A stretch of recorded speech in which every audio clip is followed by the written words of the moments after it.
Voltamos a falar da segurança sanitária dos alimentos e eu pergunto ao presidente da Anvisa, quem estabelece os padrões dos aditivos?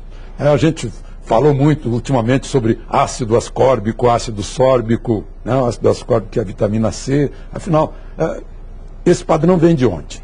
Então, Alexandre, a Anvisa estabelece esses padrões com base no, chama Código Alimentar, ou Códex Alimentários, que é um mecanismo da FAO, que é o órgão das Nações Unidas para Agricultura e Alimentação, e a Organização Mundial de Saúde. A reunião desse ano, inclusive, será no Brasil, no Rio de Janeiro, aí, em poucos dias.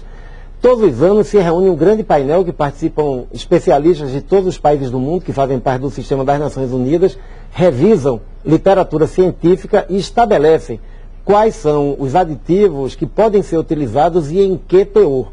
Porque a partir de um determinado teor ele pode ser perigoso para a saúde. Então o ácido, tanto o ácido ascórbico como o ácido sórbico são, não só aqui nos Estados Unidos, na França, em qualquer lugar do mundo, são possíveis de serem utilizados em alimentos como conservante, antioxidante, etc., dentro daquele limiar que é estabelecido nessa padronização internacional. Então o problema aí é se está se usando algo que não é permitido, então aquilo ali está em desacordo com a legislação, é retirado. Nós às vezes encontramos alimentos que estão usando aditivos não autorizados. Ou quando se usa um aditivo autorizado que excede aquele limiar seguro. Controla a procedência desses aditivos? Às vezes há certos bebidas, por exemplo, tem sulfitos. Alguns sulfitos são de má origem. Como é que se controla isso? A responsabilidade disso é do produtor final, ou seja, o produtor do vinho, no caso, ou de um alimento. Todo o insumo que ele utiliza naquele alimento, ele tem responsabilidade. Então, se é identificado que há algo errado ali, ele não pode alegar, foi meu fornecedor de insumo, porque ele tem a obrigação de controlar a qualidade. Certo. Se for identificado algo que está fora de parâmetro, fora de especificação, ele será responsabilizado. Há um outro aditivo aí bem perigoso, chamado cloreto de sódio. Não é um aditivo. É NaCl, é isso?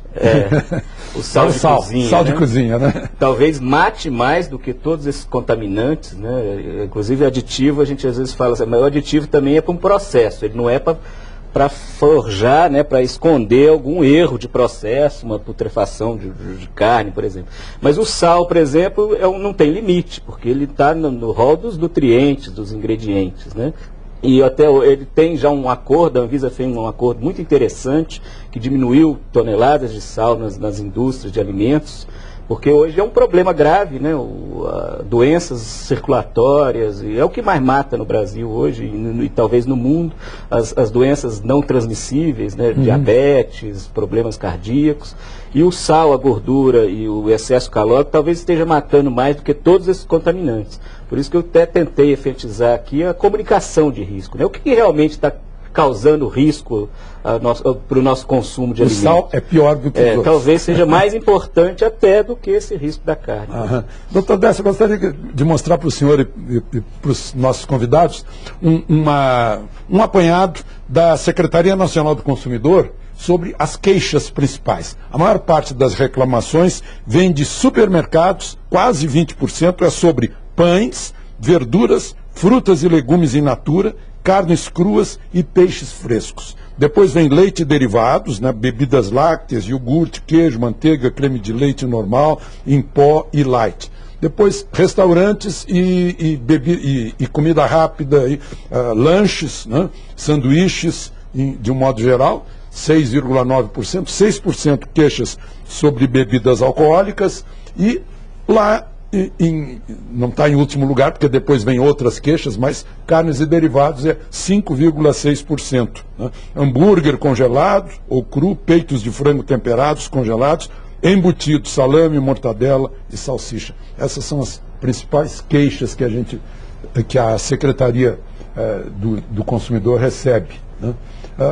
Aí vem de novo a questão o consumidor, então, está fiscalizando, né? Já que está se queixando. Sim, lógico, com certeza, e é fundamental. Ele tem que realmente estar fiscalizando, acompanhando.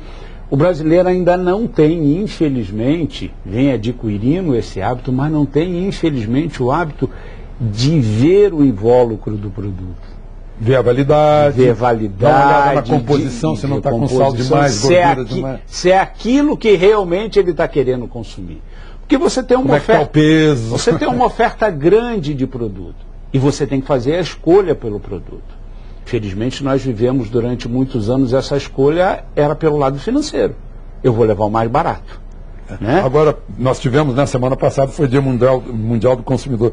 O consumidor talvez ainda não tenha essa cultura de dizer, eu é que sou o patrão, porque eu é que sustento. É ele que sustenta, é ele que sustenta. Agora, tem uma coisa interessante nesse quadro que foi apresentado. Quando você fala em supermercados e cita aí os pontos, tá? São principalmente produtos de curta duração, de validade. De legumes e carnes em natura, tá aqui. De curta, e pães também, põe também. Curta validade, que os pontos de comercialização muitas vezes não respeitam as normas. Né? As normas de retirada da prateleira, aquilo que está vencido. Será que tem gente que desliga a energia elétrica à noite para economizar? Eu até queria fazer um pedido à Anvisa. Assim, a gente tem uma regulamentação de alimento muito boa, que é a RDC 216, mas a gente não tem regulamentação para comércio, para exposição à venda, e que é o grande problema. Eu acho que esses problemas todos aí estão muito mais na ponta do que na produção. Falta de refrigeração, controle de tempo e temperatura, uma série de coisas que estão bem mais para a ponta, assim, transporte, do transporte, dos entrepostos, do armazenamento, da exposição à venda. E a gente não tem nenhuma normativa a respeito disso. Normalmente as legislações estaduais e municipais, elas se complementam, né? Tem Às vários vezes, estados que a complementam. mercadoria está exposta numa prateleira, sob uma luz que provoca calor, ou pegando sol durante o dia. Né? Quando a normatização hoje, ela está muito voltada para que todo esse processo, ele chegue, vamos dizer assim, na ponta lá no supermercado, com um produto seguro e com qualidade. Né? E sem dúvida que o alimento brasileiro hoje é muito mais seguro do que era 10 anos atrás, do que há 20 ou há 30. Agora, nós temos uma rede de pontos de varejo que é de dezenas de milhares. Né? Então, essas falhas que podem ocorrer, ou por desconhecimento, ou mesmo por, vamos dizer assim, cobiça, né? De ver que o produto já venceu e passou, ou deixar a geladeira lá, vamos dizer assim, com problema. Isso tem que ter mesmo uma fiscalização local, ir lá, ver se a temperatura está adequada, punir, né, quem está colocando alimento dessa maneira. E por isso que eu acho que tanto essa ação do consumidor ser mais atento e denunciar, porque isso orienta, né? São tantos pontos de venda que nenhum município vai conseguir ir a todos ao mesmo tempo. Mas começa a chegar 2, 3 dias denúncia de que tem uma carne vencida, uma salsicha, um pão, seja lá o que for, num determinado ponto, você já pode fazer uma inspeção sanitária inteligente e não cartorial burocrática, que eu acho que é o que a gente precisa hoje em dia. E a consciência do consumidor tem que fazer isso, não compro mais aí. Aí vai diminuindo.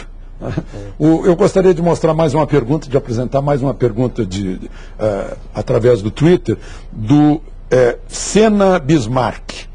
A pergunta é, o problema não é a qualidade ou confiabilidade da carne, é a corrupção entranhada em todas as esferas. Bandidos.